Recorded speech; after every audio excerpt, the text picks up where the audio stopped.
யாழ்ப்பாணத்திலிருந்து மன்னார் நோக்கி நண்பர்களுடன் பேருந்து பயணம் செய்தா எப்படி இருக்கு? பல நாளுக்கு பிறகு சேர்ந்து போறோம். என்ன எல்லாம் நடக்க போதோ பாப்போம். மன்னாருக்கு 6:15 பஸ் இருந்தது. நாங்க ஊர்ல இருந்து யாழ்ப்பாணம் பஸ்ல போனா பஸ்ஸை மிஸ் பண்ணிடுவோம். அதனால 1200 ரூபாய்க்கு ஆட்டோவை புக் பண்ணினோம். நாங்கள் மன்னாருக்கு என்னத்துக்கு போறோம் என்றால் நண்பன் சுஜித்துக்கு பதிவு திருமணம் நடக்க போது. அதனால ஒரு நாளுக்கு முன்னுக்கே வெளிக்கிட்டேன். மன்னாருக்கு போறதுக்கு அதிகாலை பேருந்து 5 மணிக்கும் இறுதி பேருந்து 6:15க்கும் இருக்கு. பஸ் ஸ்டாண்டில் சுஜித்தின் நண்பர்களும் இருந்தாங்க. அவங்களோடய புறப்பட்டாச்சு. பேருந்து கட்டணம் ஒரு ஆளுக்கு 510 ரூபா வந்தது. 5 பேருக்கு 2550 ரூபாய். தாமதமா போனதால சீட் இல்ல, அதனால நின்று தான் போனாங்க. 26 நிமிஷத்துல சாவகச்சேரிக்கு வந்துட்டோம். போற பயணம் அலுப்படிக்காம இருக்க டிரைவர் என்ன பாட்டையும் போட்டு விட்டார்.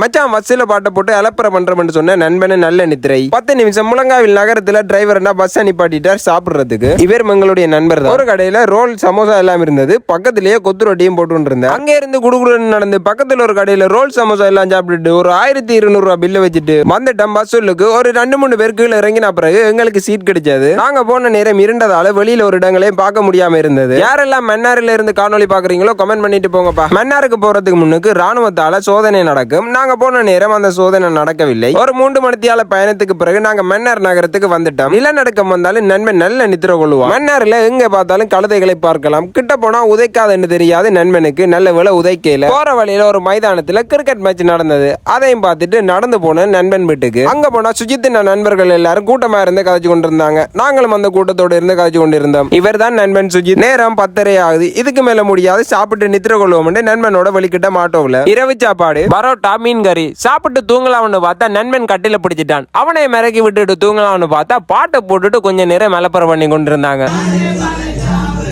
அதிகாலை 3 மணி வரையும் பாட்டை போட்டு ஆடிக்கொண்டிருந்தாங்க. இன்றைய நாள் நித்திரை இல்லாமலே போய்விட்டது. மன்னாரில் அடுத்த நாள் நாங்க என்ன செஞ்சோன்னு அதை அடுத்த காணொலியில சொல்றேன். நம்மளுடைய சேனலை ஃபாலோ பண்ணி வச்சிருங்க. நான் உங்கள் ஜோகி. நன்றி.